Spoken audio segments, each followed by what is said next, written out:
this is a person she has mourned and missed for 40 years.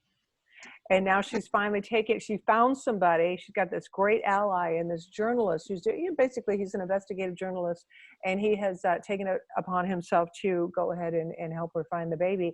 And it's like they'll get real close and then everything disappears. They get real close and then it disappears. They get close and then it disappears. And the entire movie is like that. And so I think that as you recall, because you did see the movie, and spoiler alert for those of you who haven't want to see it, it isn't like she had the baby and she like never saw it or that. She had 4 years to bond with this child. Yes. It was only 1 hour a day, but at the same time, they had a relationship. And then one day she's looking out the window and he disappears with this rich American family because the church basically sold him. Right. So, and then she goes and she goes back to the convent, where the child was born, and has the conversation with Mother Superior or whatever. And that's what she walks away with, that is that piece of paper. And they say, all the records are destroyed. We don't know where the child is. We can't help you. Oh, but here's the one that says that you would never look for him. Right. So this, I mean, my God, the level of just sadness and despair. I mean, it is it's just gigantic. All right, so that you've got to bring in, and here you are a mother, you've got 2 babies. Could you imagine them being taken from you?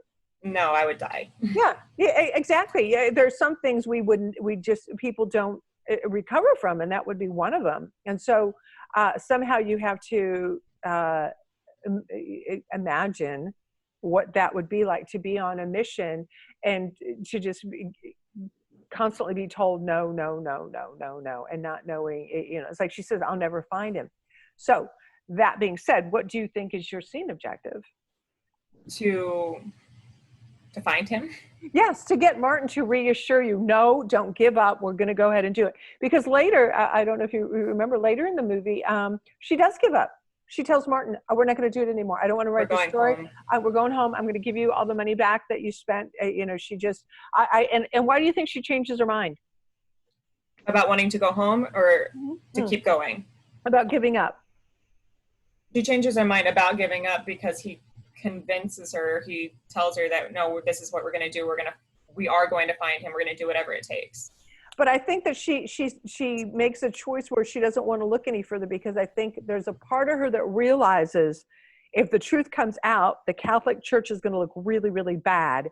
And there's a part of her that wants to protect the church. It's very, very bizarre. To this woman's dying day, she never really spoke badly about the church. And boy, if anyone had reason to, they fucked her over. Right. And her child. And it's just a travesty. But she just never spoke, poorly. She was a believer and a praying woman till the day I think she may have died. I'm not sure. Anyway, that's the big note. We've got to plug into her unbelievable despair and anguish. And, okay. Yeah, it's really, really huge. Okay. Okay. Do you know what to do? Yes, ma'am. All righty. Okay, Stephen. Hi. Hi. Where'd you fill off? I didn't feel that on. I had my substitution, but it fell out of place, and I don't know if it was just flubbing the line at the start. And okay, I think that this needs a little bit of work on your part too. And I think that the thing that I would love to explore a little bit with you is, well, first of all, what's his scene objective? I suppose it would be I'm not sure. It's to help her find the child. Oh, that's okay. That's it's obvious. To help, and she's going to have a really great story or he's going to have a great story to write. He's an unemployed writer. Well, when he takes on this project, I think he was just fired from some publication. He's unemployed, and it's her daughter who sees him at a party. She knows who he is. He's got a pretty good reputation. And she says, listen, I have a story for you. I want you to help me. So and I think it's one of the, he refuses the call at first. He's like, no, I'm not going to do it. But then once he decides to do it, I think a lot of his passion and his drive is fueled by, and this is important information, he hates the Catholic Church. I think he's an atheist. He thinks organized religion is just a bunch of shit, and he will do, so yeah, part of it, yeah, I really want to help this kind older woman find her baby, but at the same time, boy, if I can make the church look bad, that's a feather in my cap. So I think that the big thing that was missing for me, Stephen, is this kind of the anger and contempt. Anger. Not only that, this is a guy who you get a sense that he's angry all the time anyway. Okay. That's just his personality. Everything pisses him off. He wakes up angry, and he does like this woman. But also, right before this scene, it's important to know that the two of you walked into the convent together, and he was told to leave. Okay. So he goes out in the car, and he's waiting, and he is stewing and steaming, and then she comes out and it's like, okay, well, what'd they say? She goes, well, they gave me this, and you're reading. It's like, oh my God. It's all he can do to contain himself. Isn't this just great? The one, piece of information, all the papers burned in a fire except for this one.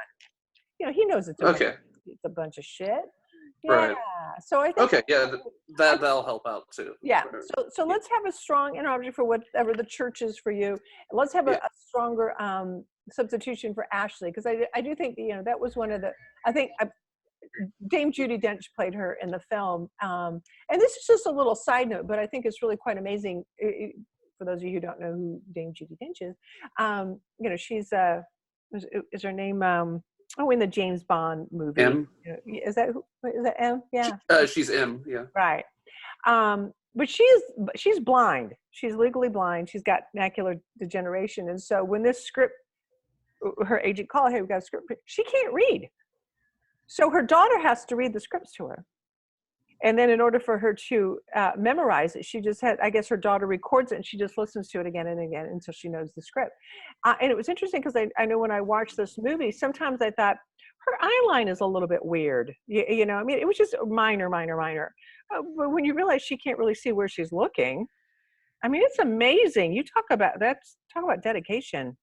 Yeah. And she's still so incredible. She's really good. Okay. So do you know what to do?